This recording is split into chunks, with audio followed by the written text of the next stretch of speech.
Burke's on his feet. He looks up and gives me a grin and says, "Hey dude, you too must be from Marin." Marin County's A-OK, from Tampa, Stinson, all the way to MA. Fresh organic veggies in the market every day. The Dennis, Dylan, and NWA. Welcome back to the Run TMC podcast. That is the Run the Marin County podcast, a podcast about basketball in Marin County and perhaps beyond. I am Duffy Ballard, and here is Dave Floppy Action, Coach Dave Floppy Action Levine. How are you today, Dave? Duffy, a happy blob and slob to you, my friend. Listeners, these are deep cut references to episode 2. Highly recommend you go listen to that one. It was a doozy. It was a humdinger. It was a rockin' good time. But I'm doing great. How are you, Dave? Great. Yeah, I don't like to be called a blob or a slob, but I do sometimes feel that way on the court these days. Things are slowing down a little bit. Went on a jog, Dave, and it was about a 12-minute mile.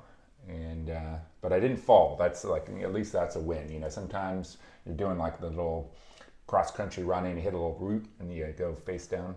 Was that one where Duffy and I, listeners, we often trade voice memos to each other with ideas or thoughts, and every now and then I'll get one from Duffy involving some heavy breathing that usually means he's on a bike ride or a run. So I'm always concerned that you're going to trip over something. Yeah, I think the most recent one was a run. Okay, cool. Anyway, all right, well, we are already digressing. Episode 3, we are grown up. We are on the way to growing up, and if we were a dog, we'd be 21. This is your line here, Dave. I don't think that math checks out, but that's all right, Duff. Okay. Math, as we know, is for mathematicians, Dave. I'm more about a Gestalt guy, and so if I feel that 2 and 2 could be 4, that's great. But if I exercise the belief effect, it could be 5. So I'm just going to feel the numbers, and we'll just... We believe in the belief effect on this podcast, as we've covered before. We'll just digress again. Okay, so we're going to toot our own horn a little bit here, Dave. We've made a bunch of progress with the podcast. We are on Spotify and Apple and other platforms. We have a really dope logo. Shout out to Katie Levine for the logo. Indeed. We have an email. It is theruntmcpodcast@gmail.com.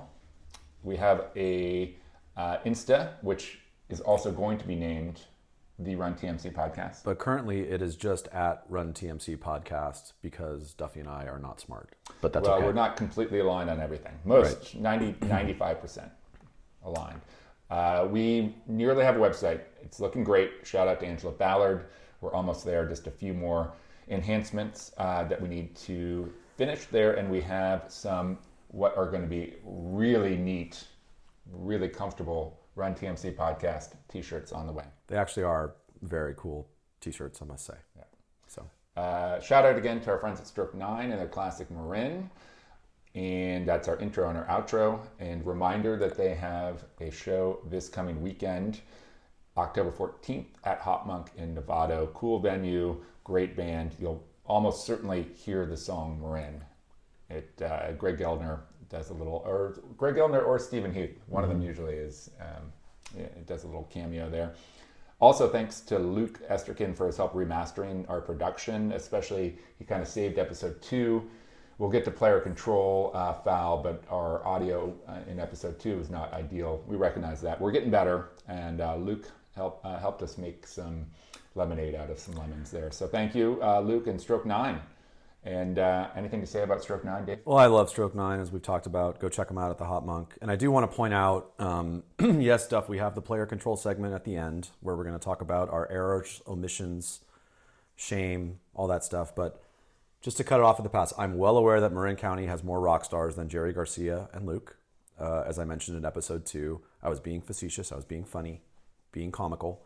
But we can cover this at a more appropriate time, namely the player control segment. And actually, by even bringing it up now, it's probably another violation. I probably have committed another foul. You are fouling out. It's the second quarter. You've hit the bonus, and you're going to be shooting some free throws. 2 free throws, not 1-on-1 anymore, right? Right. That's right. That's brutal. Okay. Do you know, Dave, what's almost as much fun as watching end-of-game free throws? I can't think of anything that would be as enjoyable. Yeah. Our disclaimer. Remember, we're kind of moving around where we put the disclaimer, but I think it's good to put it in the intro. That's right. So the disclaimer is that Dave and I have other coaching roles. We won't cover them in detail here. And we have other jobs as well. And but this podcast is just the two of us talking basketball. We're not here to endorse any particular team or skills trainer or anything like that, right, Dave? Correct. So we're just talking basketball. Now, of course, if skills trainers or programs want to be sponsors, that's different. We're open. Different. Yeah. So, okay, we're going to get to sponsorship in a moment. But first, let's cover some local news here, some college recruiting news. And I know this is going to be an area of interest to some of the players that are listening. And we've heard from some that, the high school players are out there listening to the podcast. Yeah. Which is great. They're picking up some historical knowledge, and maybe they'll pick up a little bit of tips and tricks of the trade with regards to recruitment. It's so what happened? I digress again. What happened? Tell us about Jace Butler.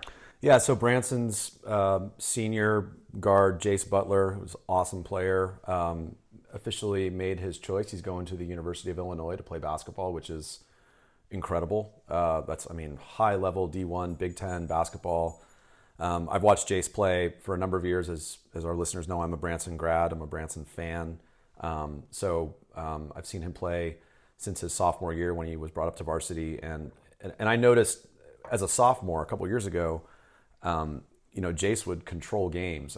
Branson has a team full of great players and has for years, but two notables are TT Carr and Jace. And when TT was a freshman and Jace was a sophomore, they just played beyond their years. They're both great athletes, obviously, but just really good basketball players, good decision makers, very poised. And there were a couple games that I remember watching when he was a sophomore where Jace would basically every possession would get the ball and was sort of controlling the game. So I'm not surprised that he's continued to work on his game and improve. He's 6'5". He's probably going to play point guard at the D1 level. And he can shoot it. He can handle it. He's a lefty. I'm just so excited to see him play this year for Branson and then beyond at Illinois. He narrowed it down to 4 final schools. I was hoping he was going to select my alma mater, Stanford, but ultimately it went down to Illinois, Stanford, USF, local program, and UC Santa Barbara. And it was interesting. He mentioned in an interview that UC Santa Barbara was in the mix because they've had some success at the pro level with Gabe Vincent, who's been a great contributor to the Heat. USF is a local program in a really good conference with Gonzaga and St. Mary's. And obviously Stanford's got that combination of academics and athletics. But, Stanford's in an interesting spot, right, with the move to the ACC. It's going to be interesting to see how that plays out. It's a lot of travel for those kids now. So he ultimately chose to go with Coach Brad Underwood in Illinois. Illinois's got a great program. They have for years. Coach Underwood is fantastic. I love watching them play. There's nothing quite like Big Ten basketball, so I'm very excited for Jace, and congratulations. Yeah, it's just great to see this happening in Marin County, right? Like Division I players coming out of this county. Branson's built an incredible program. I had a chance to watch their freshman team play, their incoming freshman team play earlier this summer, and there are a bunch of kids that look like they're already varsity level players, and they probably won't be because they have a lot of depth there. But shout out to Gabe Halbrick, who was on our CYO team last year. He looked great playing for the Branson freshman team this summer. Dave, you have, as a coach, some experience with a player who is getting a lot of recruiting interest as a junior. You want to talk a little bit about Carly? Yeah, so Carly Amborn is a San Domenico junior, phenomenal kid, works really hard, and through her, she played. Later on in this episode, we're interviewing Kayden Korst, and we talk a lot about her AAU experience playing for Cal Stars. We'll get to that, but Carly played for Jason Kidd Select this last season and got some great exposure on the AAU circuit, and just seemed like every week was getting a different amazing offer from Division I schools. And so she, as a junior, has several offers, and it's fun as her coach now. I'm entertaining calls from really high level programs. Coach Fulton and I are both helping her navigate this process with her parents, but it's really fun. It's exciting. It's a little nerve wracking. It's a little scary, but man, it's exciting. And just all I have to say is this is a kid who you're going to see on national television in 2 years. I mean, she's going to play somewhere really good, and she's continuing to work at it. But going through this recruiting process is very interesting, right? And we talk about that with KK as well, who played Division II basketball. So we'll get into that. We will, Dave. Let's see. Do we want to launch into the glossary segment, or do we want to take a break for a quick word from the... I think, Duff, we should talk about our sponsor. Our sponsors. Well, yeah, Dave, we are making progress here. We do not have an official sponsor, but we have interest. Yes. We have interested parties. So if you are an additional interested party, reach out to us. The Run TMC podcast at Gmail would be a great way to do it. Or, yeah, just if you see someone in a Run TMC podcast t-shirt, just put a hand on the shoulder and let's talk. Yes, we have interest, and we are going to throw out a freebie because they are friends of the pod, no matter what. And it is the Hub in San Anselmo at Red Hill. Great burgers, creative salads, great venue for sitting inside or outside watching a game.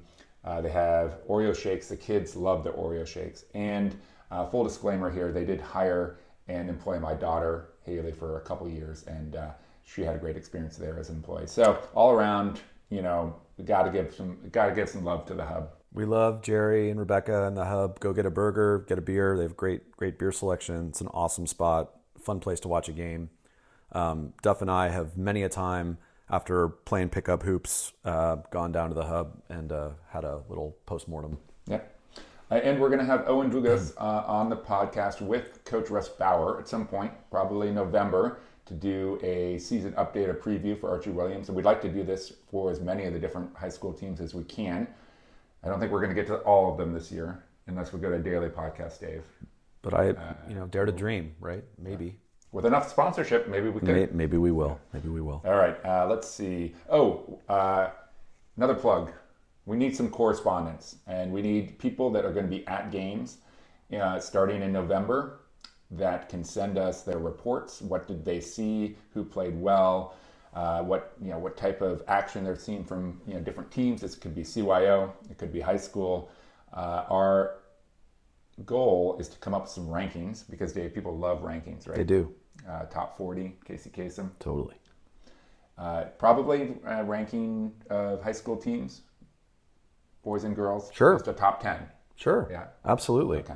Casey Kasem reference went way over the heads of a lot of the listeners. Really? Tough. Well, do you want to tell us about Casey Kasem? Top 40, Casey Kasem. That was pretty good impression. All right.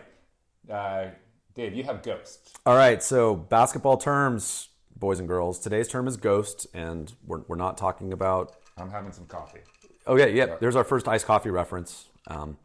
So we're not talking about scary movie stuff. We're talking about ghosts. So this is in the context of a screen, and a ghost screen is essentially a fake screen. So we've talked a lot about that the current game, the modern game, is primarily 5 out or 4 out, 1 in, a lot of dribble drive, a lot of motion.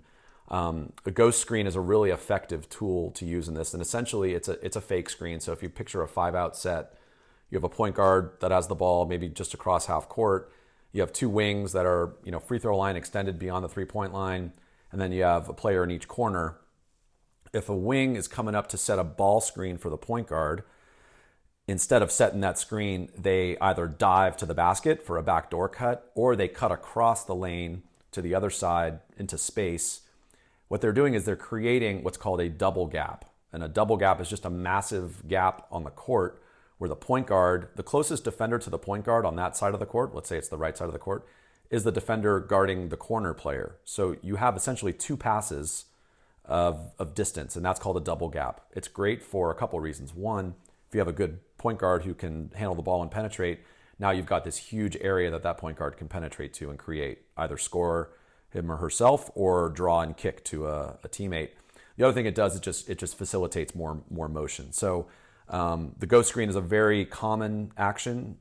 It's a little bit different than there are other terms that are kind of interchangeable but different. The blur screen and a slip screen, we're going to use those in later episodes. I like the blur. Yeah, I hadn't seen that until last year, and I saw Tyler Gaffney put that in, and it's a nice visual deception.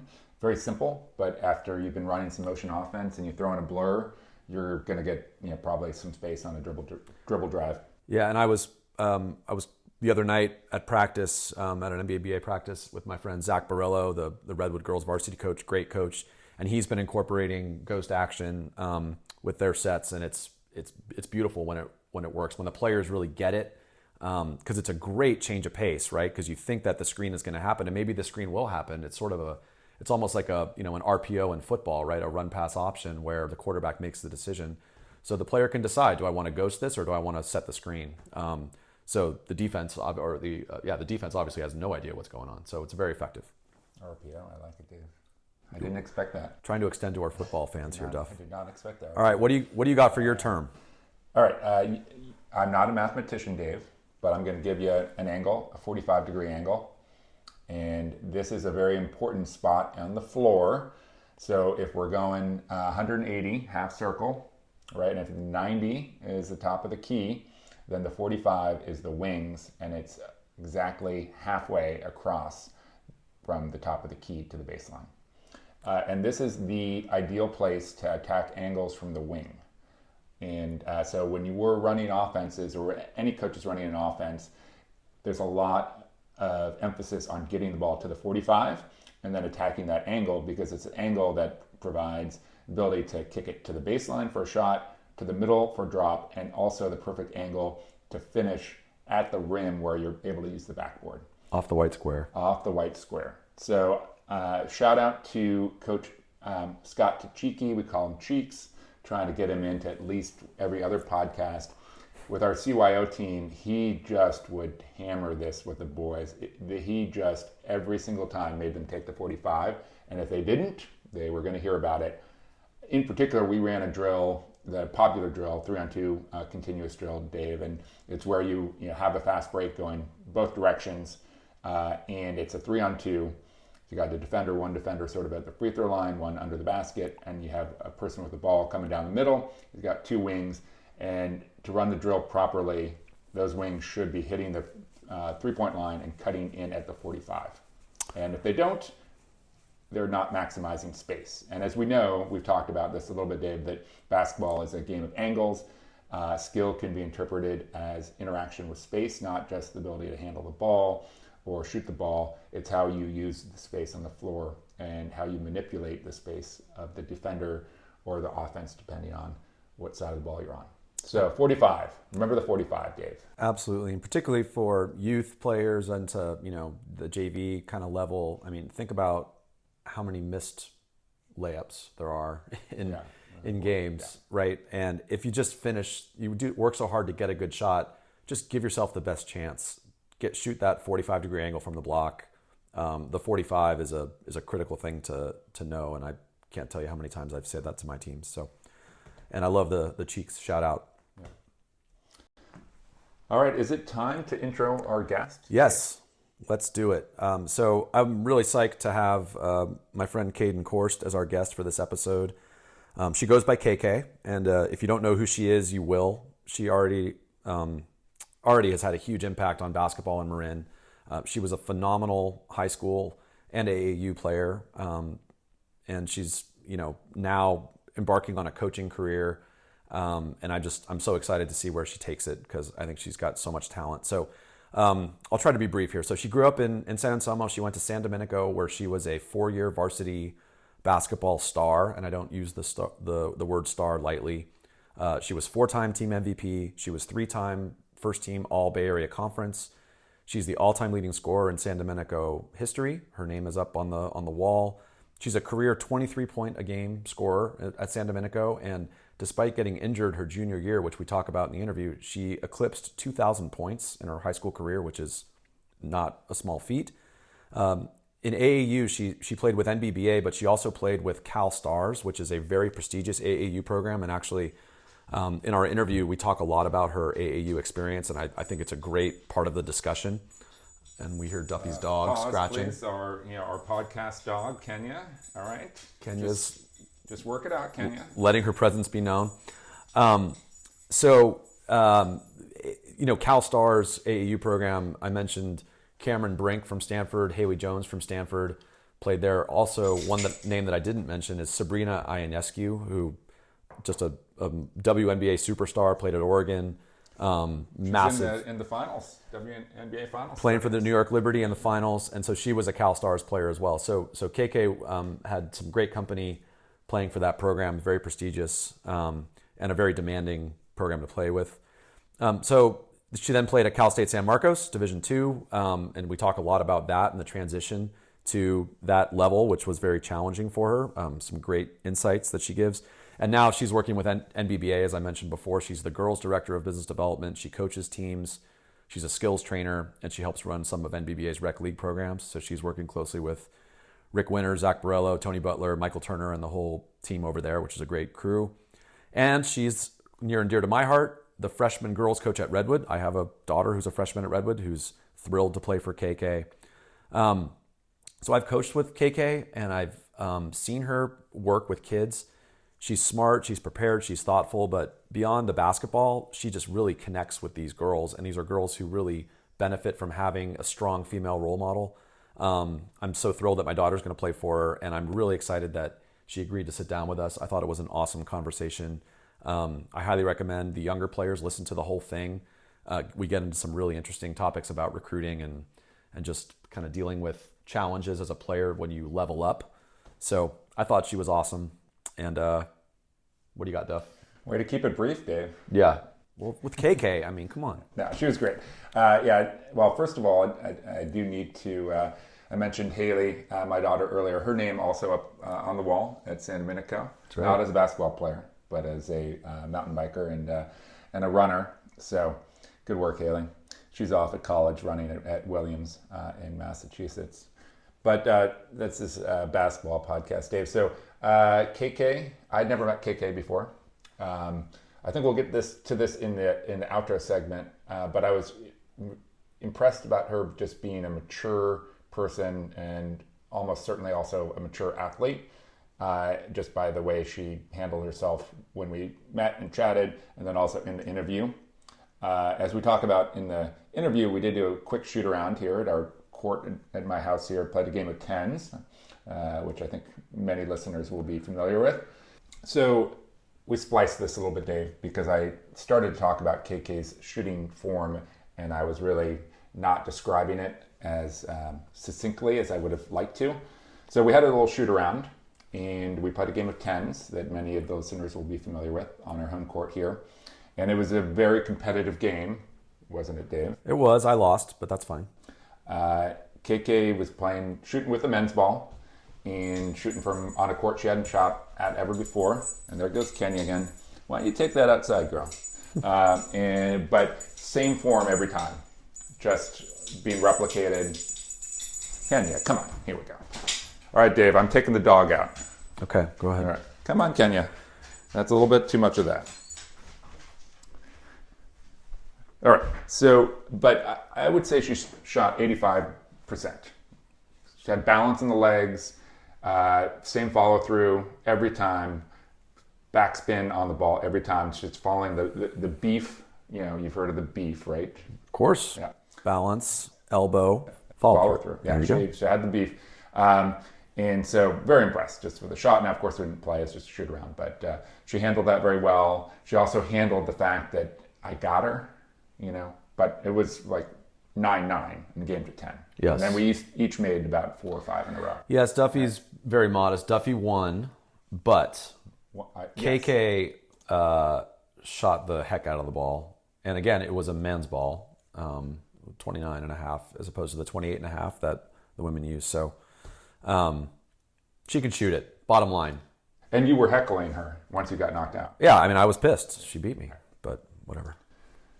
All right, well, I think you'll enjoy this interview with KK, and hopefully you'll get a few nuggets out of it that you can take. If you're a player, you can take home, or if you're a coach, you can take home, or if you're just listening for fun, you might just want to look up something she said. Let's get to the interview. All right, let's do it. All right. Hi, KK. Hi, this is so fun. Nice to see you. Excited to be here. It's been a day. Our guest is Kayden Korst. So, KK, we already gave our listeners your very impressive background, so I won't bore everybody again with how amazing you are as a player and coach, and I won't have you fake humility. But let's cut to the chase. So, 2,000 points in high school, 23 points a game, a total stud at San Domenico, played at Cal State San Marcos, now an amazing coach that every girl in Marin wants to play for. So we're psyched to have you. Also, our first guest here now, episode 3. Our first guest that it's not an old dude. So you are a fabulous woman. You're young, vibrant, full of energy. So I think this is a win for us, Duff. Duffy just nodded. All right. So most people who play basketball are not superstars, KK, right? You think about a team has 10 to 15 players. Not many people score 20 points a game. You're unique, right? You are a star. And we've said throughout this podcast, like for kids, you don't have to score to contribute. Fulton talked about it. That's all true. But you are someone who could put the ball in the basket. You're rare. You are, Duff, I'm going to act very young. You are her, as the kids say. So what I'd love to talk about is your journey and go back to the beginning. So walk us through your journey. When did you first start playing basketball? Yeah. Did you play CYO? Go ahead and start. My first basketball was like rec league at the Fairfax Pavilion, probably first, second grade, and then I played CYO at St. Anselm's every single year. A-team every single year. A-team. Okay. And was your dad your coach, your mom your coach? No, my parents were not basketball people. Okay. Now they are. Huge basketball family now, but they just threw us into a bunch of sports. Basketball stuck. For me, at least. My sister played too. But then she was on the B team a lot at CYO, and I was on the A team, and my parents were like, you got to get your stuff together. We can't have 2 different teams. Yeah. So was that awkward when you were on the A team? Yeah. Your sister was on the B team? Yeah. But your sister, I mean, just not to cut you off, but your sister's not a slouch. She played college lacrosse or very good lacrosse player. Yeah, she was very good lacrosse player at Drake or Archie, and then she played club at Santa Clara. Yeah. But she was just social and had a ton of friends and played sports for fun. And I played sports to win. And so when you were playing CYO, the coaches that you had, now you don't have to name names about who, were the coaches were your favorite, but what resonated with you? Like, how did you get so good? Was it your coaches? Was it just, were you self-motivated? Like, how did that work? I did a lot of it myself. I feel like I was always in the garage dribbling. I was always shooting outside. I made my dad rebound for me every second he wasn't working. I would make my sister play one-on-one with me. I would pay her to guard me for a couple hours or until one of us would cry or something. And I just played all day, all the time. Totally self-motivated. Yep. Did you ever play against boys? Yes. I played, my first club team was MBBA boys. I was on the number 3 team. I think it must have been 6th or 7th grade. Okay. And how'd you do? I loved it. It was so fun. I did well. I for some reason shoot the ball well with a bigger basketball. I don't know why I always do better with big ball, so I was just a shooter. So full disclosure, before we started recording, KK, Duffy, and I just played a little shooting game outside with the men's ball, and KK kicked my ass. So I can confirm she's a good shooter, whatever size basketball we want to use. So when you were growing up, so you're working on your own, you're one of those kids who's just self-motivated, you love it. Were you doing skills training like the kids do today, like you do for kids today? Like, did you have a skills trainer, or were you just doing it yourself? I did it myself until high school. I started training with Zach Borello. Yep. But it was so casual. It was, hey, I'm at the gym, do you want to bring friends? And there were 6 of us, and we would do skills for 30 minutes and then play for 2 hours. But a lot of it was on my own. How about playing pickup? Did you play pickup? I didn't play that much pickup, and I regret that a lot. That's interesting. Okay. Yeah. Again, my parents never played. Right. They weren't competitive in sports like that. So I guess, not that they didn't know, but I didn't know either. It was like, pickup just wasn't a thing. So this is also a generational thing, and that's, you Yeah. heard our discussion with Tom and John Yeah. talking about the Drake Outdoor Courts, and it's we see this a lot. Players like you're a fantastic player. You've achieved everything one could achieve in basketball, totally self-motivated. There just wasn't a lot of pickup going on in the county in the last couple of years, right? I think so, yeah. But now I play a lot. I try to play multiple times a week. I'm in a women's league now. Nice. But yeah, when I was in high school, the only open gym I went to was in the summer at Drake. It was girls, or I played with the San Domenico boys. Okay. Because we had open gym and 2 girls would show up. So that's how At it what was. age did you realize, hey, I'm really freaking good at this? Like, I'm a really good basketball player.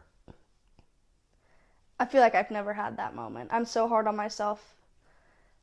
When I was in CYO, like 6th grade, if I had a bad game, I would throw away my shoes.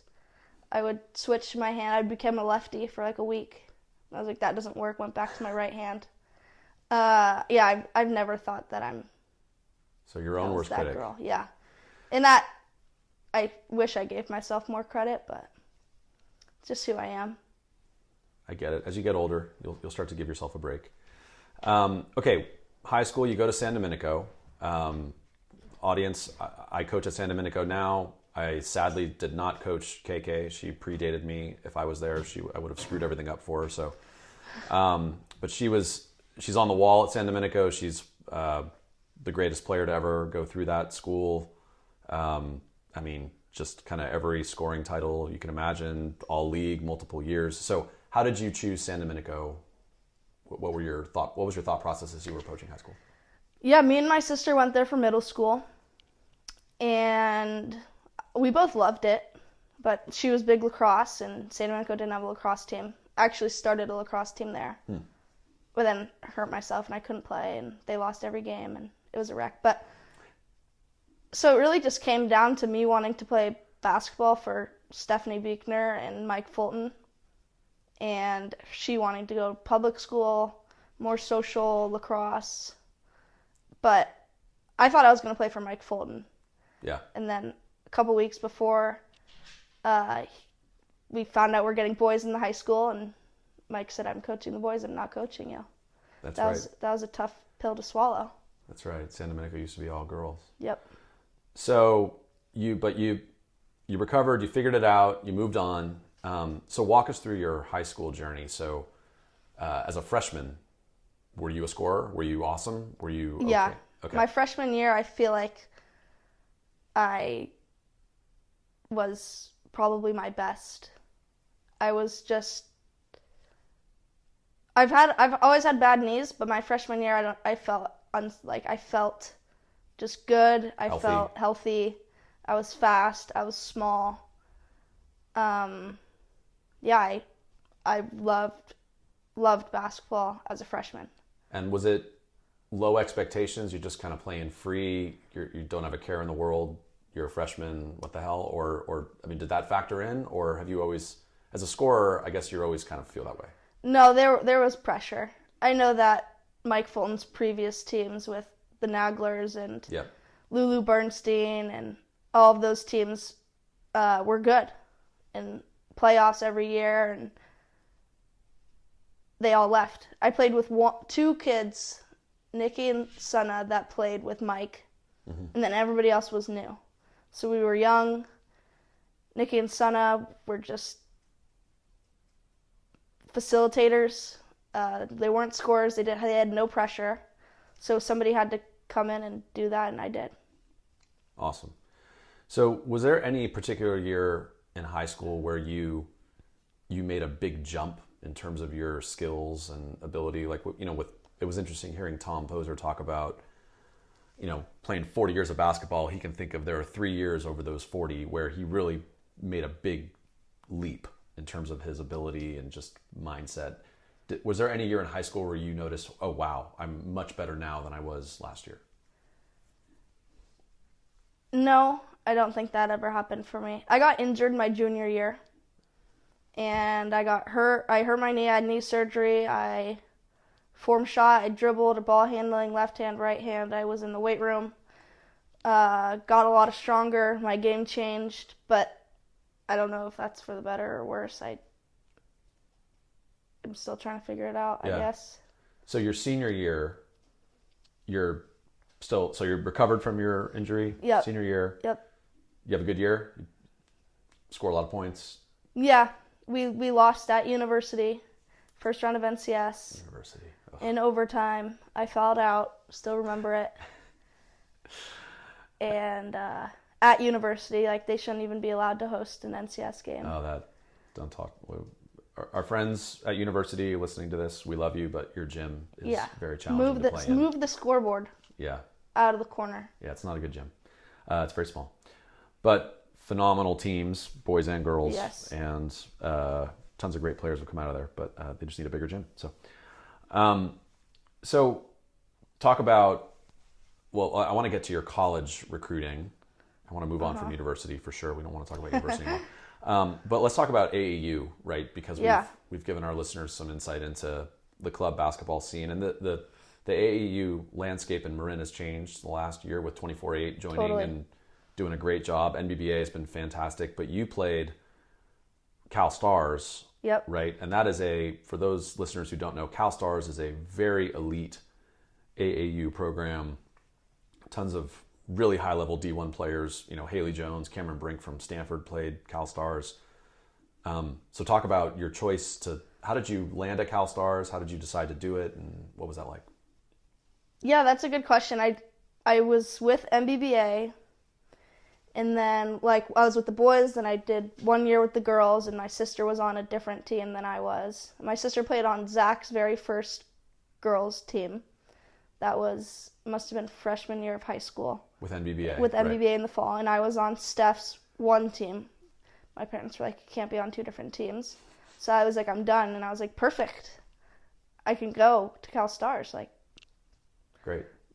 And I did it. And it was a hard switch to make just because I felt very comfortable with MBBA and with Zach and Rick and Steph at the time. Sure.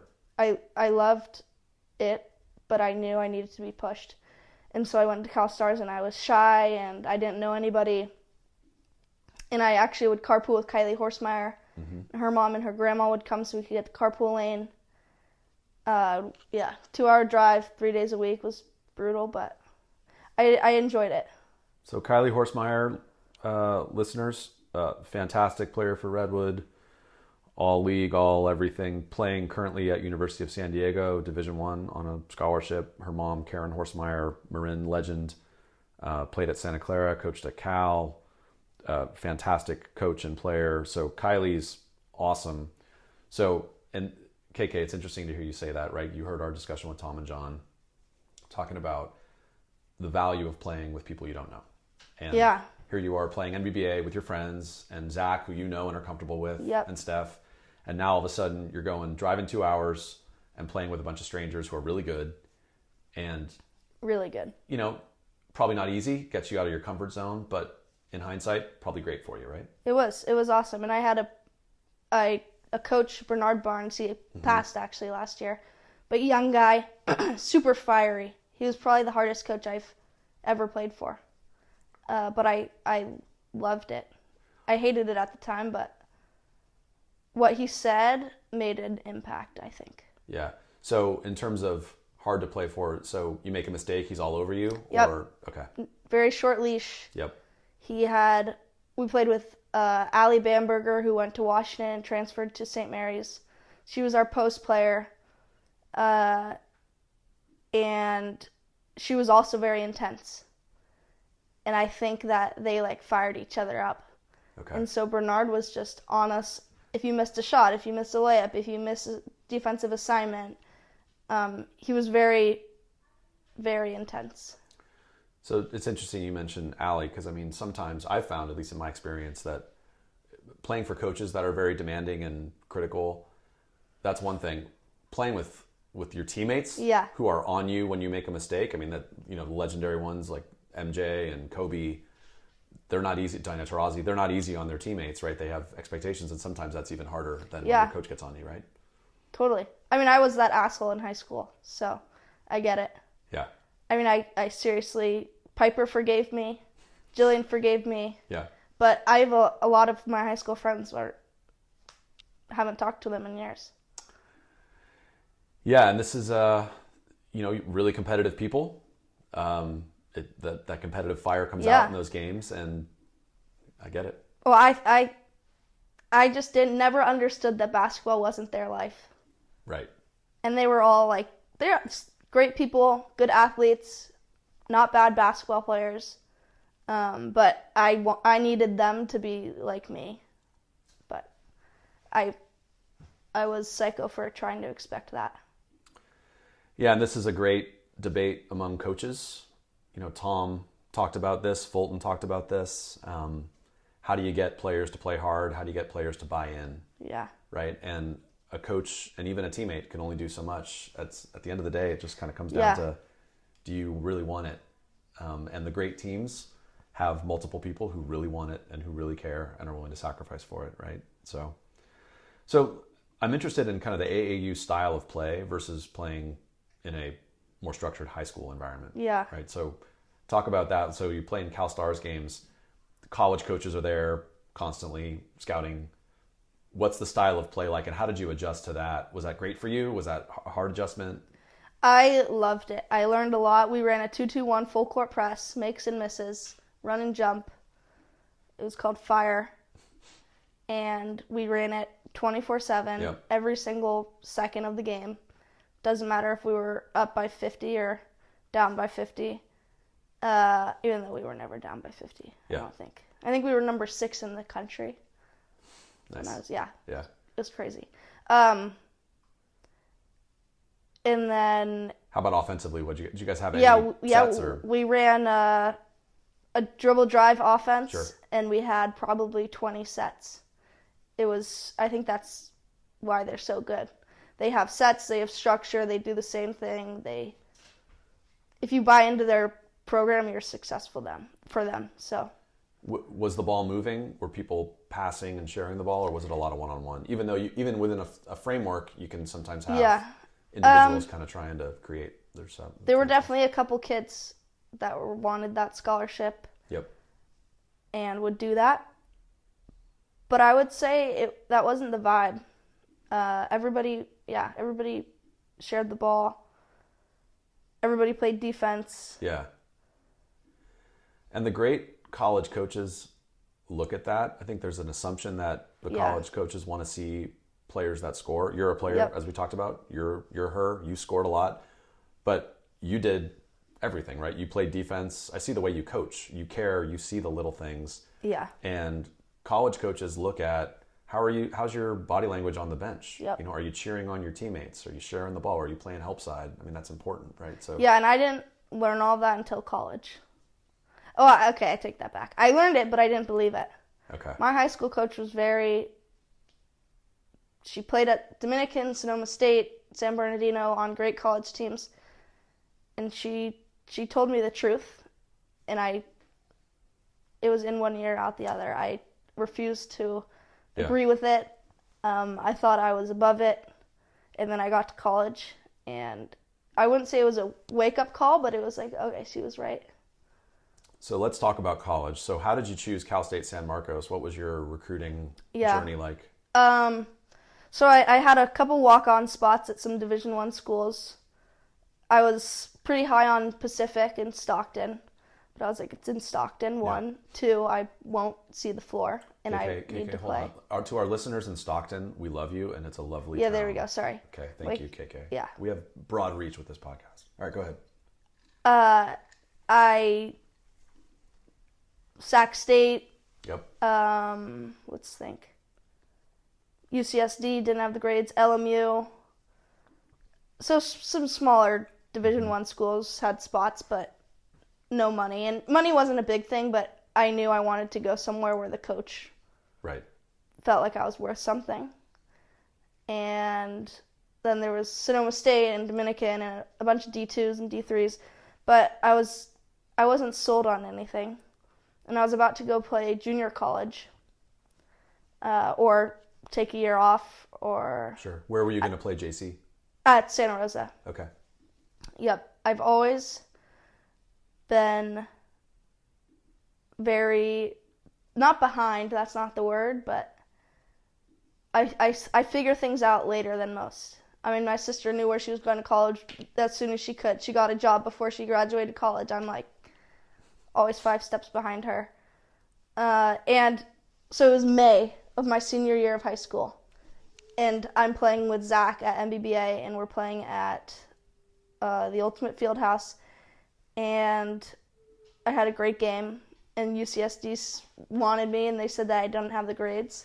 But my wife coaches at San Marcos, and I know she'll take you. And I was like, San Marcos, where's that? Yeah. The next week we flew down, we saw the school, I loved it, and I was like, I'm in. And for our listeners, where is San Marcos? It's North County, San Diego, Okay. just inland of Carlsbad and Oceanside. Which is an amazing part of the world. It's beautiful Yeah, it down is. there. It's great. And Cal State San Marcos Division II? Division II. Yep, pretty new school. Yeah. New to Division II. So you go from 20 points a game, San Domenico, all league, MVP, name on a banner on the wall, Cal Stars, super high level AAU. Now you're a college freshman at San Marcos. What's that like? How do you stack up relative to the rest of the players on your team? Super not athletic. Small. Slow. Welcome to college. I knew, that's when I realized, I was like, okay, I have to play defense, I have to rebound, I have to take care of the ball, shot selection matters, like clock management, you can't just catch the ball and shoot it with 30 seconds on the shot clock or else you're coming out, you can't foul in the first quarter, everything matters. So the things that work when you're playing, Lake Wilmerding and Marin Academy and Convent are not working when you're down at Cal State San Marcos. Not even that it just wasn't working, but it just doesn't fly. Right. Like even Cal Stars that's probably the best team I've ever played on with those kids. Yeah. You could get away with things. Miss a defensive assignment. Sure. Miss this, miss that. At San Marcos, you are pushed to be perfect. So for the players who are listening to this, let's say we have some high-level high school players, boys, girls, whoever, who are considering, all right, should I go try to play, try to walk on in Division I? Should I play Division II? Should I go the JC route? What advice would you give a rising, and I know you do this for NBBA, and we're going to talk about this, but what advice would you give someone who wants to play in college? What questions should they think about? How do they navigate this? I would say that this is what I tell the girls I work with now. If you were to get injured, if COVID happened again, if the basketball team was cut from the school, would you be happy at that university? Because basketball is everything. When you play in college, it's like, no joke, you're around the same people all day. You do the same thing every single day. You travel, it's a lot, and it feels like a lot, but there are days where it's like, if you don't have basketball, do you enjoy class? Do you like being on campus? Yeah. Do you meet other people? So yeah, I just think knowing the school. If you're happy at the school, basketball is a beautiful bonus. That's, I think, awesome advice. So that's a really good segue into KK Today. KK Today. That could be the name of our podcast. Today. KK Today. So you are now, like the rest of us, KK, you're a working stiff. You're working for NBBA in a number of varieties, which is awesome. NBBA is a great company. You're a skills trainer, right? You're coaching some teams. Yep. You're running some of their adult leagues for them. That's awesome. And you're a really important resource for the high-level high school girls who are evaluating and going through the college recruiting process, and you're an advisor to them. Yeah. Right. So that's very cool. Let me say, not even just the high-level kids. I love all the kids I work with. Even more the kids I think that aren't trying to get a scholarship or play because they're playing because they love it and they want to play and they want to get better, and it's like the kid in them, and I appreciate that. Like some of these kids that I'm trying to get recruited, I love them all, but sometimes it becomes so much about money, location, this, that. Yeah. Like, just play basketball. And I offer all the advice, but I do really enjoy the kids that aren't going to play in college and helping them as well. That's awesome. Well, I selfishly, I have a daughter who's a freshman at Redwood, and KK here is the Redwood freshman coach. Yeah. And my daughter and a bunch of her friends and classmates who I've coached for years are so thrilled to have you as a coach. And I think that says two things. One, KK is awesome, and two, they are tired of me. So I get both of those things.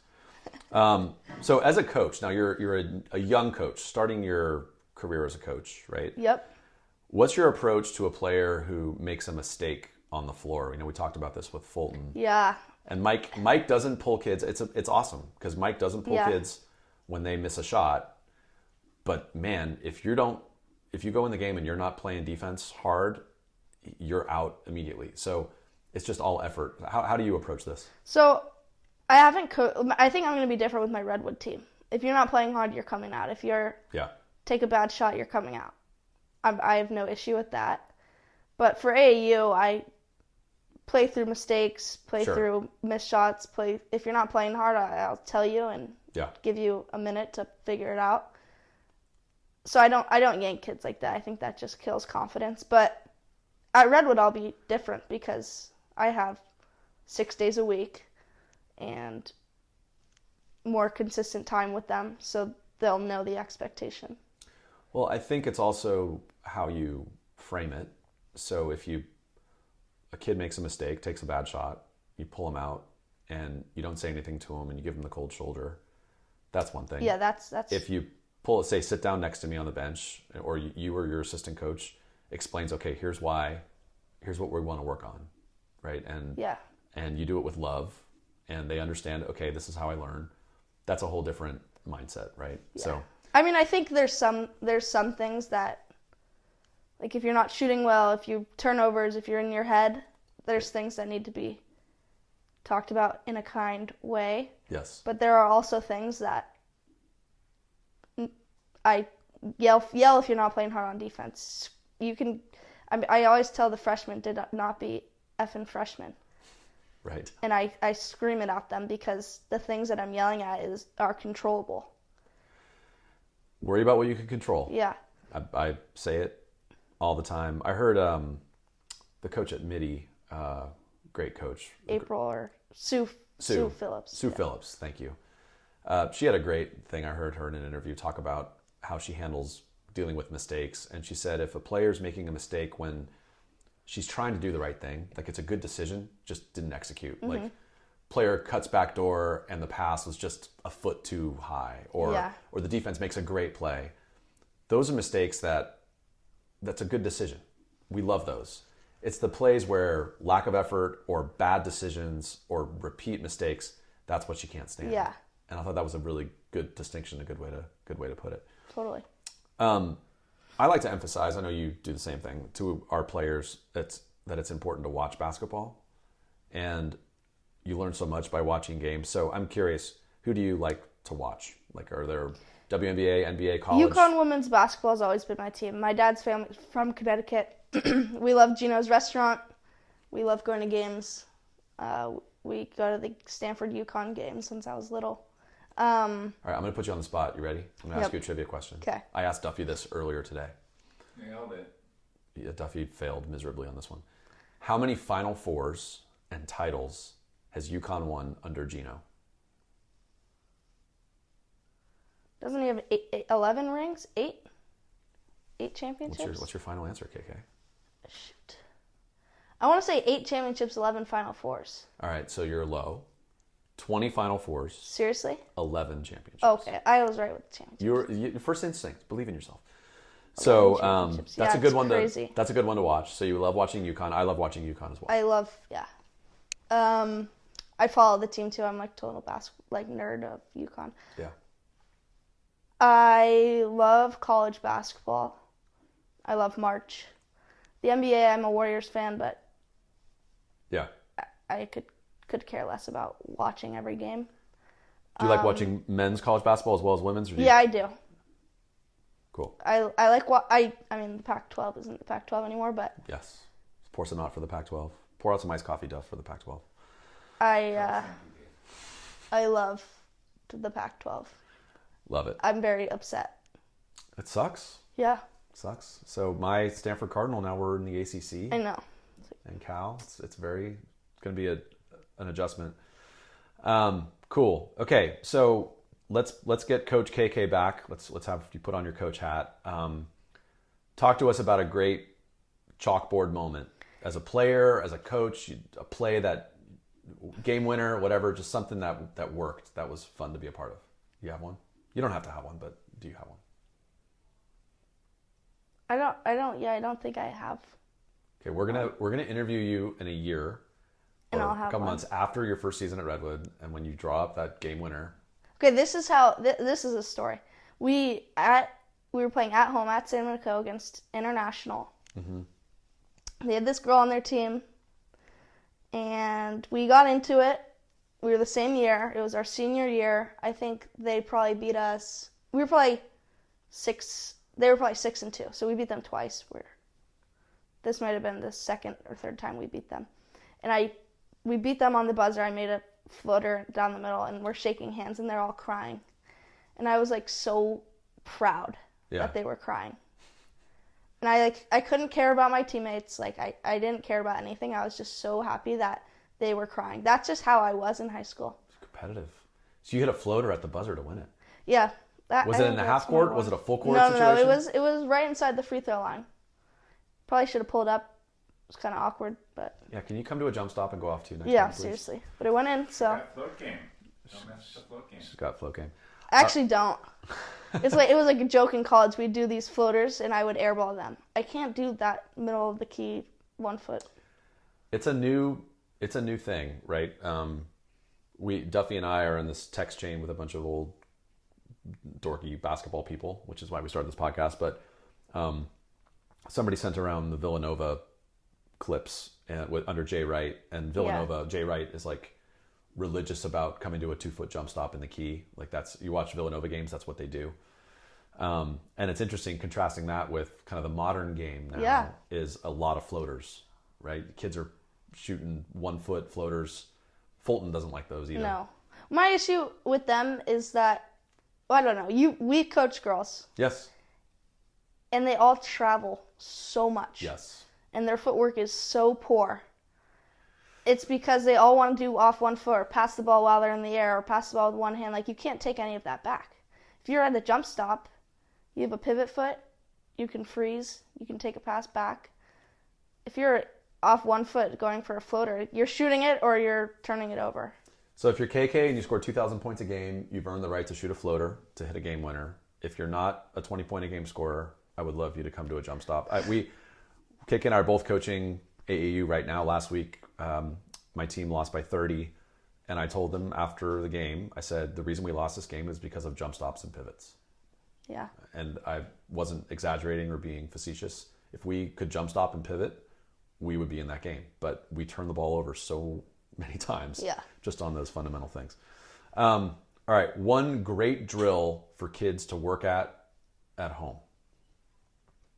I think ball handling is super important. If you can't take care of the ball, it's really hard to be good at basketball. So what's a good ball handling drill? I don't know, 2 ball, 1 ball. With Okay. the tennis ball, I would throw a tennis ball all day. I'd make my dad throw a tennis ball. I would use a weighted basketball. I had those like nerdy goggles where you couldn't see. Duffy. Dribble goggles. Duffy Dribble loves the goggles. dribble goggles. Yeah, I was always dribbling. Okay, so the tennis ball thing for our parents out there. So you're dribbling a ball with one hand, and you have somebody throwing a tennis ball at you. Yep. Or catch, you toss it to yourself. Or toss it to yourself. Steph Curry does this all the time. Yep. I would stand on things to keep me off balance. Right. I would dribble in the backyard, the brick and the stones like uneven. Yep. The garage is perfect place to dribble, but then outside is trickier, so I would go there. I'd put trash bags around basketballs. What's hard is actually to do a balloon. Have you ever done a balloon? No. And dribble, and you have to hit the balloon across, like go down the street by hitting the balloon. That's why I can't handle the ball. I'm not doing the balloon. Yeah. I love that. That's great. It's good. I just think that if you can't dribble the ball or you can't take care of the ball, it's hard to not turn it over. Well, I can tell you as a coach, if I don't have somebody on my team who I'm confident can bring the ball up against pressure, we're in real trouble. Yeah, exactly. And the thing about dribbling is you can do it anywhere. You just need a basketball. Exactly. I would deflate a ball and bring it on vacation and then bring a pump and pump it. Or if you had you could practice with a soccer ball. It doesn't matter. Yeah. I learned to juggle. Buck Chavez when I was little. Yep. He told me to brush my teeth with my left hand, brush my hair with my left hand. Yep. I still do to this day. I love it. Because I need my left hand better.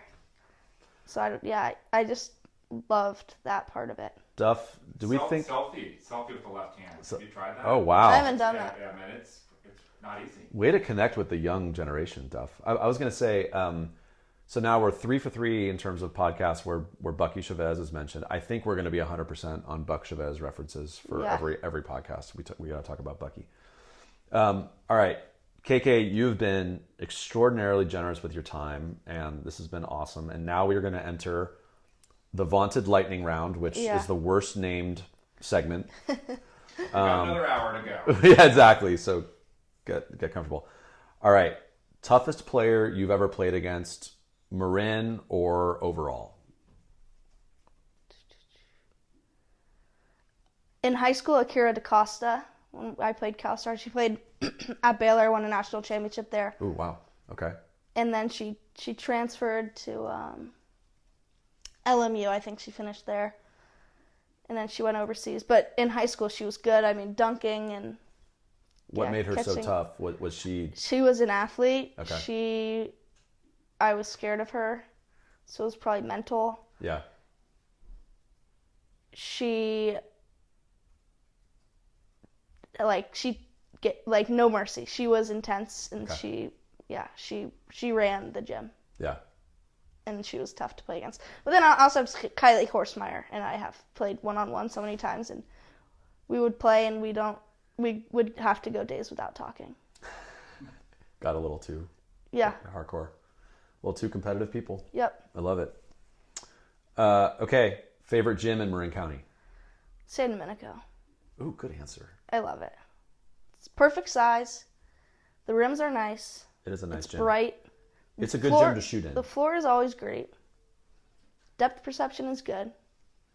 One thing that I like about San Domenico Gym is every piece of it is named after someone, right? Yeah. Yeah. The scoreboard is named after The court. Gelati, right? Yeah. The court is named after someone. The gym. The gym. facility is named after... You're right. Yeah, You're right. but I can't remember any of the names. Can we get their advice on how to get sponsorships? Because we're struggling here with our Run TMC. We don't have any You guys should get a sponsorships. brick. You know, walking into the San Domenico gym, they've got bricks of families and people on We should. Run TMC. All right. Duffy's going to... I'll tell about Jose. that. Awesome. Okay. Favorite basketball TV show, movie, or book? Coach Carter. Oh, good one. First of all, I don't read, so this is not including books. Okay. It's fine. So it's just movies and TV shows. But Coach Carter. That's a good one. I like that one Yep. a lot. That's a good reminder. I got to rewatch that one. Have you seen Hoosiers? Yes. All right, good. Okay. Now that you're 21, KK, your favorite bar in Marin County? I can walk to Matucci's, so that's pretty special. The Tooch, as we call The it, Dirty affectionately. Tooch. Yes. Yeah, That will do. I mean, that's Yeah. a good enough I answer. think that's my answer. Cheaper drinks. It's a responsible answer. Thursday night karaoke's fun. Yeah, I don't know. I like that place. Excellent. All right, KK, you're a buddy of mine. I love talking to you about your history because I learned a lot today. Great job. And really appreciate your time. Duffy, do you have anything you would like to add? Anything I screwed up or missed? Well, we will cover that in the player control foul segment. This is a new segment where we made mistakes or corrections. Yes. I can say that my intention to not speak up during the interview, I screwed that up again. So that's one on me. But no, great job. Great interview. Thank you, KK. Yeah, thanks for having me.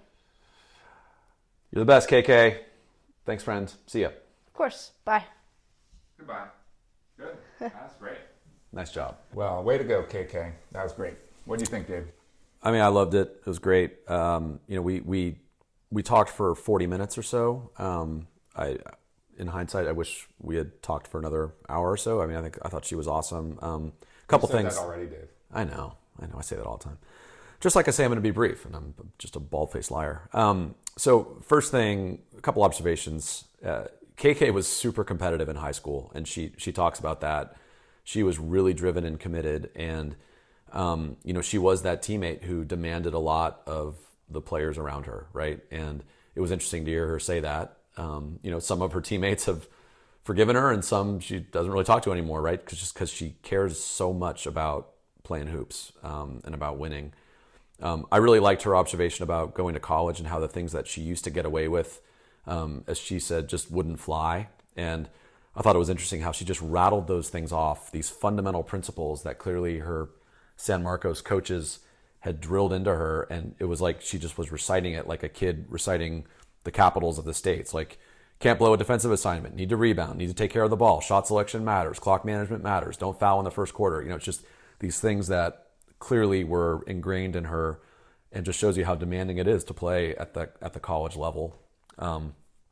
Also, I just like KK's style. I mean, she's authentic, she's real, she's understated.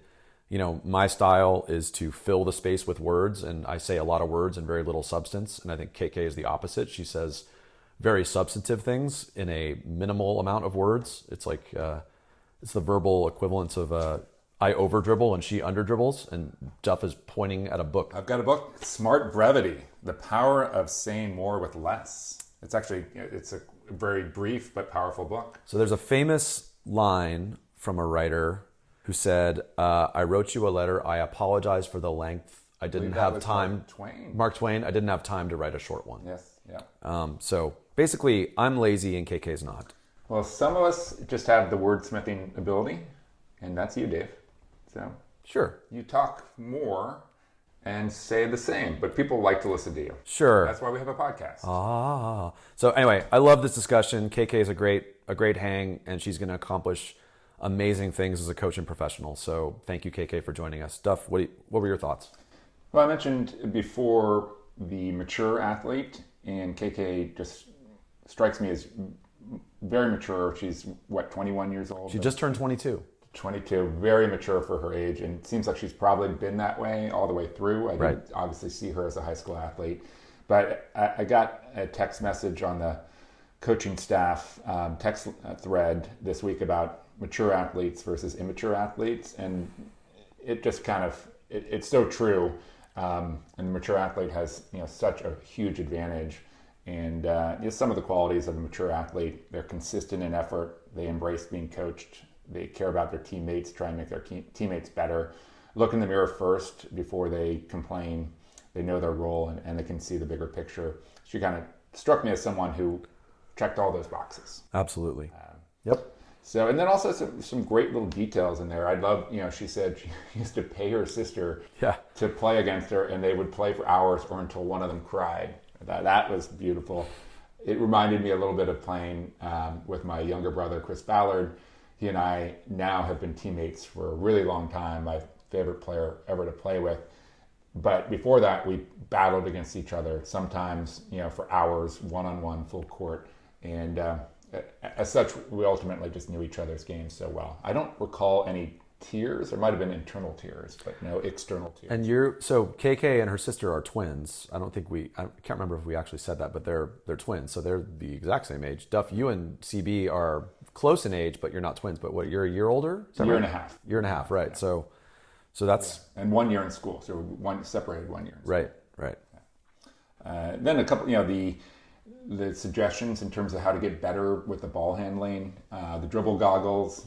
I gave dribble goggles to all my San Domenico kids 2 years ago. I think they're probably all in the trash or in a bin someplace. But KK was actually using those dribble goggles that someone gave her or she picked out herself. And then the balloon and dribble, I'd never heard of that before. Dribble, ball while batting a balloon, keeping it up in the air. Yeah, that was great. Buck Chavez with a shout out with the left-handed toothbrushing. That was fantastic. I guess I might have to try that and the left-handed selfie. Yep. And then the recruiting advice. We went through this process a little bit with Haley last year. Different type of recruiting because it is a quantitative sport. Running is as opposed to basketball. Very different from what I understand. But the advice about picking a school that you would want to be at, even if you broke your leg or your arm or whatever might be relevant to your sport, that definitely resonated with us and with Haley. So I think that's really good advice for those people, those kids out there that are looking at playing at the college level. Good stuff, absolutely. And so I think that's what I got on the interview. And then we've got our final segment of the pod. We've got the player control foul segment. But before we go, okay, sponsors and correspondence. That's Email right. us. Hit us up. Hit us up on Insta. You can find us at the hub. Okay, player control segment. Duff, I have 3 items. First, I alluded to this at the start of this podcast. Marin rock stars. In addition to Luke and Jerry Garcia, I'm well aware there are tons of rock stars from Marin. Now, there aren't that many, I will say, who are Marin natives, like Luke. Well, was Luke born in the city? He might have been born in the city. Yeah, moved to Mill Valley pretty early on. All right, we'll call him a native. We'll call him a native. 38 McGee, I believe. Okay. Schoolhouse, yeah. Cool. So, off the top of my head, we got Journey, we got Huey Lewis, we got Santana, Jimmy Buffett recently passed away. Rest in peace. He used to live in Marin. Jefferson Airplane, Grace Slick. My buddy Rich Price and the Sweet Remains. Shout out. Rich, one of my best friends from high school. Great band. Rich is a Marin guy. I was in line at Woodlands Market a couple years ago, Duff, and I was behind Chris Robinson from the Black Crowes. Now, they're an Atlanta band. Yeah, I don't think they live here. He lives in Inverness. No, he was buying organic eggs at Woodlands. So, anyway. I love the Black Crowes. She talks to angels. Oh, beautiful.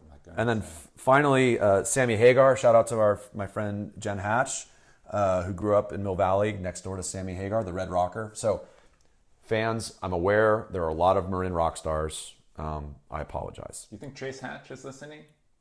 I'm sure he was listening to the Tom Poser episode when we talked about him. Yeah. Chase, one of my favorite players. Yes, ever coached. Yeah. Absolutely. Okay, number 2, in the Fulton interview, I said he was in the Marin Basketball Hall of Fame. That was wrong. He is in the Marin Athletic Foundation Hall of Fame. I apologize, Duff. And that will probably be a recurring detail that we need to get right because we have guests lined up who have been inducted into that. MHAOF, is that right? Yeah, I think that's right. Sure. Yeah. And then finally, this one's painful, Duff. No, I didn't get that right. Sorry. No, you didn't get it right, but that's okay. That's another player control foul. This last one is very painful for me. This is the 3rd time I have to mention this. I was wrong again about stands behind the hoop. Shout out, if that's the correct word, or maybe thanks a lot, to our friend, Chad Stewart, who is the principal at Del Mar School. Former, was he associate athletic director at Archie Williams? Associate head of school. Associate head of school at Archie Williams. And also previously was a head basketball coach at San Marin. We're going to have him on.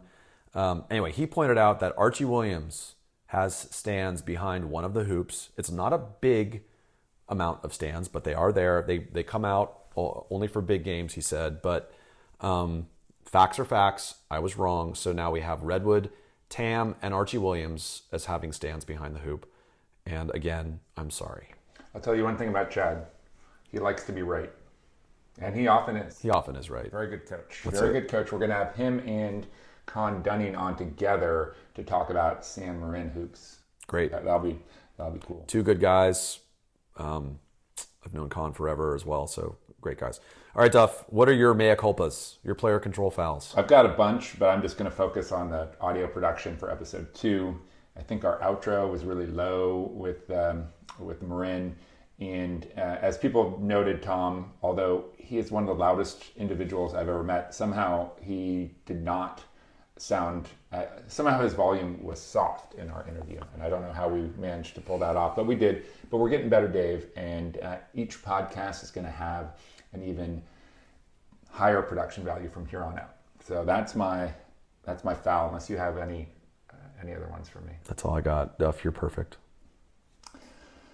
Perfectly ready to close off this podcast and call it a wrap. Let's do it. Let's do it. All right. Good outro. This is the longest outro we've had. Burke's on his feet. He looks up and gives me a grin and says, "Hey dude, you too must be from Marin."